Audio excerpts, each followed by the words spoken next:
Hasina, once a global democracy icon, doubled down on the autocratic policies that defined her final years in power. How did she ended up here? Well, especially last three elections, if you notice, all three elections are controversial. There are allegations of massive vote rigging in favor of Hasina's party, and also they were marred with violence as well as boycotts by opposition parties. So there was clearly a lack of democracy or democratic practice in Bangladesh, and many experts also expressed this opinion that Bangladesh was like there was a clear backsliding democracy-wise. So democratic backsliding was very much there, and especially the last protest. But still, Hasina survived the last election, and she won the election with a massive majority. And there was no opposition. There was no real opposition parties taking part in that election, but there were some independent candidates. Many of them were also from Hasina's own party. So the opposition called it dummy elections, like Awami League contesting against Awami League's independent candidates. But still, after that election, there were like a few months, there was nothing much happening. But then in June, we saw this protest by students. They were demanding a reforming of quota. But what I have noticed that the ruling party and the government wanted to handle this situation by using force, by using excessive force. But this time that backfired. And why this time? Like it has been happening since 15 years, but what was different this time? Well, this time this protest were led by students. So we have seen a lot of young people, like teenagers, also taking part in this protest. So this time it was not called by a political party or by some other forces. It's the students who started the protest and continued.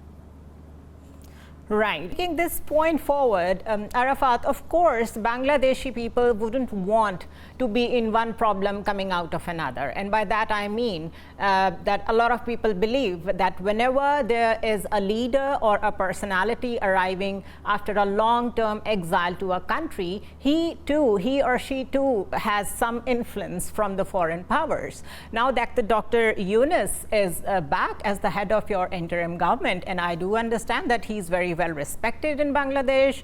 He is considered like the banker of the poorest of the people, yes, but for governing the country in a democratic manner, you need more than that. It was not just economy that threw out Hasina out of her very strong hold. How do you look at it?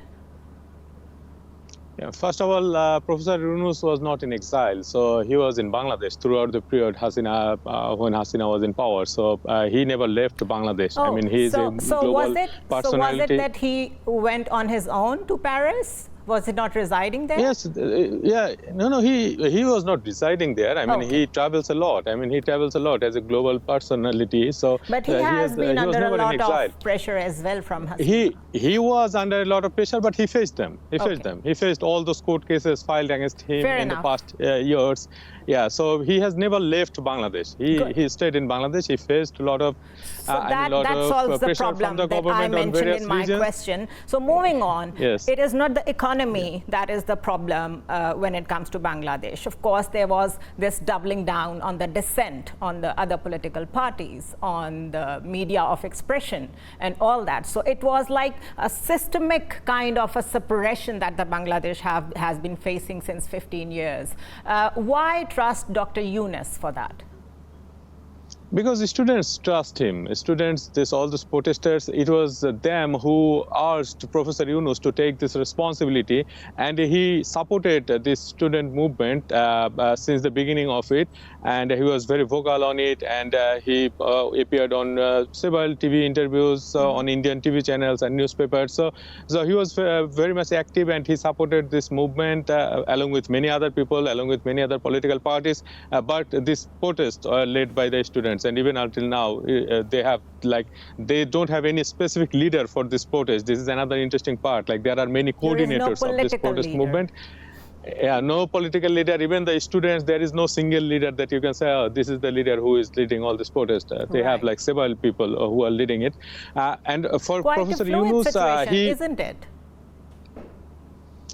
I mean, this is a difficult situation, of course, and this is a situation that needs to be tackled strongly and by people who are internationally and internationally renowned and nationally recognized and accepted. So Yeah. Professor Yunus is someone at the moment, he has international recognition, he is well known to among international community as well as in Bangladesh. He is getting a lot of support from the protesters and civil society and other bodies. So there is no one who are against him getting this position of chief advisor. All right. And what about the rest of the cabinet? Where are the most of the people coming from? Most of them are non-political, so they don't have any political background. As far as I understood, they are from representatives. Mostly they are from civil society community, and also there are like some former diplomats, there are professors, and also some student representatives.